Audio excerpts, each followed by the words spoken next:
90 రోజుల కోర్సు పూర్తి చేస్తే చాలు 100% ప్లేస్మెంట్ సపోర్ట్ తో సాఫ్ట్వేర్ జాబ్ మీ సొంతం. వెంటనే కోడ్ జ్ఞాన్ డెస్టినేషన్ ని సంప్రదించండి. నమస్తే, వెల్కమ్ టు సుమన్ టీవీ. ప్రస్తుతం మనతో పాటు ఉన్నారు psychologist, life coach, human behaviour sciences expert doctor Madhurima Reddy గారు. మేడంతో మాట్లాడదాం. నమస్తే మ్యామ్. నమస్కారం అండి. మ్యామ్, ఇప్పుడు మొబైల్ అడిక్షన్ అనేది అంటే మన లైఫ్లో ఎంత నష్టాన్ని తీసుకొస్తుంది, అసలు మనం ఏం కోల్పోతున్నాం అనేది మనకు అసలు తెలుస్తుందా అంటే ఏం చెప్తారు మీరు? అంటే మొబైల్ అడిక్షన్ అంటే అది డిపెండ్స్ అండి. అది మనం ఏం చేసామని తెలుసుకోవాలి. అంటే ఒక రోజులో మనం ఎంతసేపు కేటాయించాం దానికి, అది ఏం చేసాము అని తెలుసుకోవాలి. అంటే ఫర్ ఎగ్జాంపుల్ మనం 5 hours వాడామా మొబైల్, 10 hours వాడామా, ఒక రోజులో మనకు ఎంత టైం ఉంటుంది? 24 hours, irrespective of anybody and any country. So అందరికీ మనకు 24 hours ఉంది కదా. సక్సెస్ అయిన వాళ్ళకి, సక్సెస్ కాని వాళ్ళకి కూడా, ఎవరికైనా కూడా అంతే టైం ఉంది. సో ఆ 24 hoursలో మనం ఎలా కేటాయిస్తున్నాము, ప్లానర్ మనకేంటి, సో ఆ గంటల్లో ఎంత టైం మొబైల్కి ఇస్తున్నామో ఒక రాసుకోవాలి మనం ఫస్ట్. సో ఆ టైం మనం దేనికి ఇచ్చాం మొబైల్కి, for what we are using mobile. అంటే మొబైల్ని మనము దేనికోసం వాడుతున్నాం? ఉట్టిగా ఏదో ఇట్లా చూసుకుంటూ ఇన్స్టాగ్రామ్ వాడుతున్నామా, లేకపోతే ఉట్టిగా రీల్స్ చూసుకుంటూ పోతున్నామా? అంటే అది ప్రొడక్టివా కాదా అని చూసుకోవాలి ఫస్ట్. ఒకవేళ అది ప్రొడక్టివ్ కాదు అంటే అది డెఫినెట్లీ అది అడిక్షన్ కిందకు లెక్క. ఒకవేళ ప్రొడక్టివ్ అంటే మనం దాన్ని ఖచ్చితంగా ప్రొడక్టివ్గా వాడుకున్నామంటే, సబ్జెక్ట్ మ్యాటర్ వాడుకున్నాము.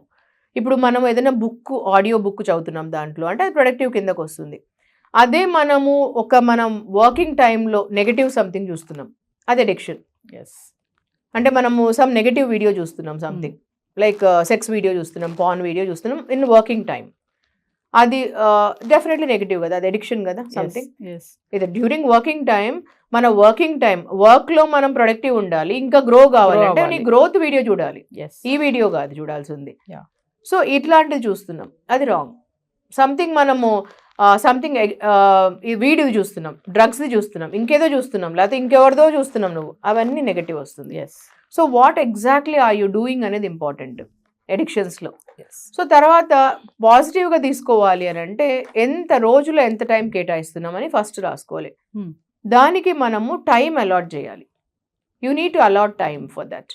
అదర్వైజ్ ఎలా అంటే ఇది రూయిన్ చేస్తుంది, అది పీక్తూ ఉంటుంది రోజు రోజుకి. అంటే 1 గంట నుంచి స్టార్ట్ చేసి నీకు 5 hours 10 hours వెళ్తుంది, టైం తెలియదు, అసలు టైమే తెలీదు. సో మనం రోజులో జర్నల్ లాగా రాసుకోవాలి, ఈ టైం నుంచి ఈ టైం వరకు మాత్రమే కేటాయిస్తాను నేను మొబైల్కి అనేసి. అది సెల్ఫ్ డిసిప్లిన్ నుంచి పెట్టుకోవాలి. ఈ మొబైల్ అడిక్షన్ అనేది మేడం వైఫ్ అండ్ హస్బెండ్ తీసుకుందాం మనం, ఎలాంటి ప్రాబ్లమ్స్ క్రియేట్ చేస్తుంది? అసలు ప్రాబ్లమ్స్ వస్తాయంటారా? డెఫినెట్లీ వస్తాయి. చాలా నవీన, చాలా మంది డైవర్స్ కూడా తీసుకున్నారు. మా దగ్గరికి వచ్చే క్లయింట్స్ చాలా మంది చెప్తుంటారు, మేడం మా హస్బెండ్ ఇంట్లోకి వస్తూనే ఫస్ట్ ఇట్లా మొబైల్లో చూస్తూనే ఉంటారు కూర్చొని, బయట నుంచి వచ్చేది అసలు ఇంట్లోకి ఎంటర్ అవుతూనే ఇంకా అంతే. నేను కాఫీ టీ ఇస్తుంటే కూడా కాఫీ ఒక సైడ్ ఉంటుంది, ఇంకా ఇట్లా మొబైల్ చూస్తూ ఉంటారు మా హస్బెండ్.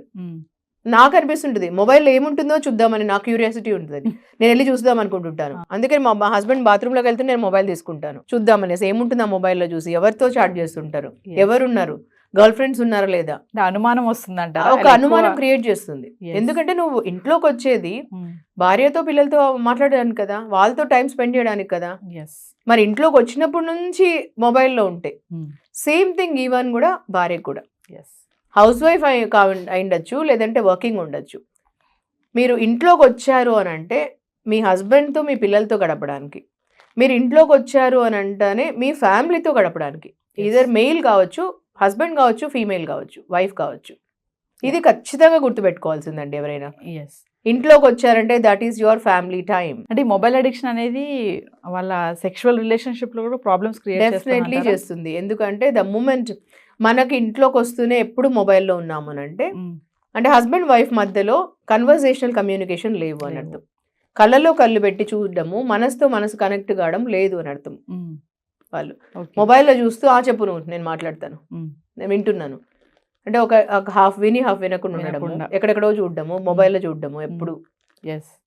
వాళ్ళ వైఫ్ ఏదో చెప్పుకుంటుంటుంది, హస్బెండ్ ఏదో చెప్తుంటే అనుకుని చూడడము, చాట్ చేసుకుంటుండము. అంటే దాంట్లో ఏంటి అంటే వైఫ్ చెప్పిన దానికంటే సంథింగ్ మొబైల్లో ఇంట్రెస్ట్ ఉందని కదా అర్థం. అక్కడ మొబైల్ సంథింగ్ ఎవరితోనో చాట్ చేసేది ఇంట్రెస్ట్ ఉందని కదా. ఆఫీస్ ఆల్రెడీ వదిలేసి వచ్చేస్తారు కదా ఇంటికి, ఆఫీస్లో వాళ్ళైతే కాదు అక్కడ, ఇంకా సంథింగ్ ఎల్స్ ఇంట్రెస్టింగ్ కదా అక్కడ. So definitely that's a questionable thing కదా అక్కడ. సో అది ఉండొచ్చు సంథింగ్. సో ఇలాంటివి క్యూరియాసిటీ అక్కడ చిన్న చిన్నగానే పుడుతుంది, ఎప్పుడు చిన్నగానే పుట్టి పెద్దగా అవుతుంది. చాలా మంది ఇంకా పడుకోవడానికి బెడ్ మీదకి వెళ్ళినా కూడా మొబైల్ యూస్ చేస్తారు మేడం, అవును, కూర్చొని చాలా సేపు, ఒక గంటలు, అంటే అక్కడ కూడా చాలా టైం స్పెండ్ చేస్తారు. అంటే ఇలాంటి అన్ని కూడా రిలేషన్షిప్ బ్రేకప్ అవడానికి ఛాన్సెస్ చాలానే ఉంటాయి కదా. అంటే దిస్ ఇస్ సంథింగ్ క్వశ్చనబుల్ అండి, ఎందుకంటే వాళ్ళకు ఒక డిసిప్లిన్ అనేది చాలా ఇంపార్టెంట్. ఫ్రెండ్స్ ఎంతమంది ఉన్నాడు, మనం ఒక టైం జోన్ పెట్టుకోవాలి. ఫ్రెండ్షిప్ కి ఈ టైం నుంచి ఈ టైం వరకు కాల్ చేసుకోవచ్చు. మీరు you can maintain healthy relations friendship లో. ఈ టైం నుంచి ఈ టైం వరకు కేటాయించుకోవాలి మన ఫ్రెండ్స్ కి, అంటూ టైం పెట్టుకోవాలి. ఆ టైంలో కాల్ చేసుకోవచ్చు, మెసేజ్ చేసుకోవచ్చు. తర్వాత ఈ టైం నుంచి ఈ టైం వరకు మా వైఫ్, పిల్లలకి, వీళ్ళకు అని పెట్టుకోవాలి. అప్పుడు మనం ఆ టైంలో మొబైల్ మాట్లాడుకోకూడదు, ఆ టైంలో చాట్స్ అవన్నీ చేయకూడదు, only for wife and kids ఇవ్వాలి. ఇలా పెట్టుకుంటే ఎప్పుడు రాదు problems. And coming to teenagers, ఇప్పుడు ఈ మొబైల్ అనేది టీనేజర్స్ బాగా యూజ్ చేస్తున్నారు. అది ఎలా అయినా అనుకోవచ్చు, అది బ్యాడ్ ఆర్ గుడ్ అనుకోవచ్చు. అది సోషల్ మీడియాని, మొబైల్స్ని మనము మంచిగా యూజ్ చేస్తే బెనిఫిట్స్ కూడా చాలా ఉన్నాయి, అప్గ్రేడ్ కూడా అవ్వచ్చు మనము. కానీ టీనేజర్స్ ఎంతమంది అప్గ్రేడ్ అవ్వడానికి యూజ్ చేస్తున్నారంటారు దీన్ని? అది కూడా వాళ్ళలో ఎక్కువ తీసుకురావాలి అవేర్నెస్. అది అవేర్నెస్ రాకపోతే అది ఒక టెంప్టేషన్. ఇప్పుడు మొబైల్, కొత్త మొబైల్ కొనుక్కోవడము, ఎప్పుడు అప్గ్రేడ్ చేసుకుందాం అనుకోవడము ఉంటుంది, కానీ వాళ్ళకు అది ఎప్పుడు పేరెంట్స్ నుంచి ఫస్ట్ రావాలి, దాని తర్వాతనే టీచర్స్ నుంచి, గురువుల నుంచి, వాళ్ళ నుంచి వస్తుంది, తర్వాత సొసైటీ నుంచి. సో అక్కడ ఇంట్లో పిల్లలకి పేరెంట్స్ అవేర్నెస్ కొంచెం ఇవ్వాలి. ఇప్పుడు పేరెంట్స్ మనం ఎప్పుడు మనమే బిజీగా ఉండి మనం మొబైల్ వాడుతూ 24 hours పిల్లలకి ఇలా చేయొద్దు, అలా చేయొద్దు అంటే అది కాదు. వాళ్ళు చెప్పాలి, మీరు మొబైల్లో పాజిటివ్గా ఎన్ని వాడచ్చు అని. మీరు పాజిటివ్గా ఏఐ టూల్స్ నేర్చుకోవచ్చు, ఏఐలో ఎన్నో చేసుకోవచ్చు ఈ కాలంలో. సో ఎంతో నేర్చుకోవచ్చు. సో ఈ టైం నుంచి ఈ టైం వరకు మీరు మొబైల్ వాడుకొని ఇన్ని నేర్చుకోవచ్చు అని చెప్పచ్చు. దాని బదులు మనం అడిక్షన్స్లో ఎప్పుడు మొబైల్ చేతిలో పెట్టుకొని వేస్ట్ చేసుకుంటే, ఫస్ట్ మనకు బాడీలో అన్ని ఆర్గన్స్ కంటే కళ్ళు అనేటివి చాలా ఇంపార్టెంట్. ఫస్ట్ డ్యామేజ్ అయ్యేది కళ్ళు. కళ్ళు డ్యామేజ్ అయిపోతే మనకి ఎంత ప్రాబ్లమ్స్లో పడతాము. ఎంత ఎంగేజ్లో కళ్ళు డ్యామేజ్ అయితే మనిషికి మరి ఏమి చేయలేదు. ఫస్ట్ మనకు ఒక నర్వ్స్ కళ్ళలో డిస్టర్బ్ అయితే దానిలో ఎన్నో ఉంటాయి యాక్టివిటీస్ చేయాల్సినవి కళ్ళకు. తర్వాత మెడికేషన్స్, తర్వాత సర్జరీస్ ఎన్నో జరుగుతాయి. సో ఫస్ట్ ఎఫెక్ట్ అయ్యేది వాళ్ళ హెల్త్ అని చెప్పాలి. మీ కళ్ళే మీకు ప్రాబ్లమ్స్ అవుతాయి. సో అప్పుడు వాళ్ళకి చదవడానికి ప్రాబ్లం అవుతుంది, హెల్త్ ఇష్యూస్ అవుతాయి వాళ్ళకి. ఇవన్నీ చెప్పాలి. అవేర్నెస్ అనేది ఇంపార్టెంట్ వాళ్ళకి. ఆ అవేర్నెస్ ఎక్కడి నుంచి వస్తుంది? ఫస్ట్ పేరెంట్స్ చెప్పాలి. దాని తర్వాత ఒకవేళ పేరెంట్స్ చెప్తుంటే వాళ్ళు నెగ్లెక్ట్ చేస్తే తర్వాత గురువులు చెప్పచ్చు, తర్వాత డాక్టర్ చెప్పచ్చు, ఐ స్పెషలిస్ట్ దగ్గర తీసుకెళ్ళచ్చు. వాళ్ళు అంత ఎక్కువ జరుగుతుందంటే. సో ఇలా అవేర్నెస్ తీసుకురావచ్చు.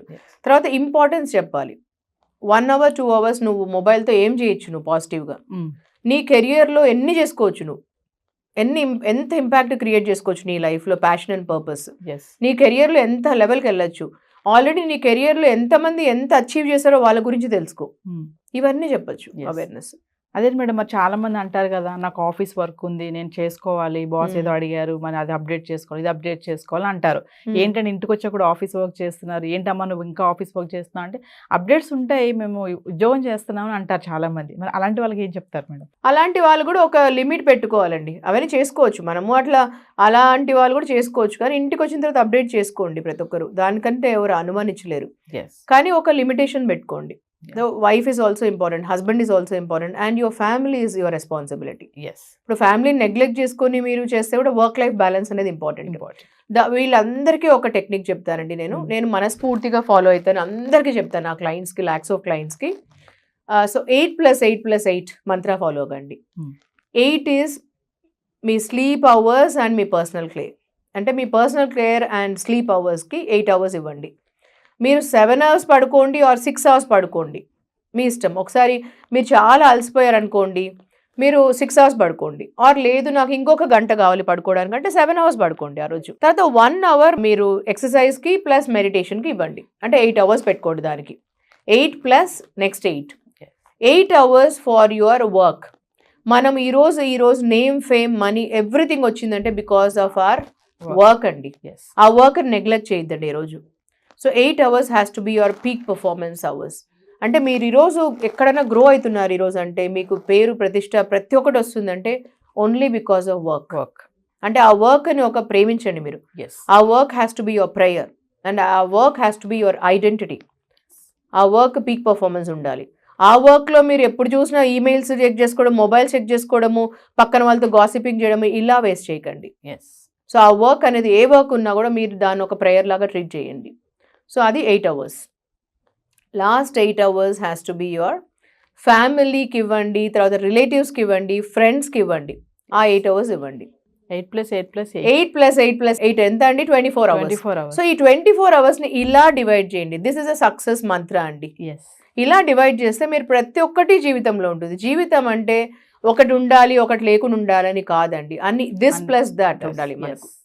అంటే అంతేగాని దిస్ ఆర్ దట్ కాదండి. ఈరోజు జీవితంలో అన్నీ ఉండాలి మనకు. మనకు హోలిస్టిక్ లైఫ్ అంటే దిస్ ప్లస్ దట్, అంటే మనకు ఇది అది రెండు ఉండాలి అని.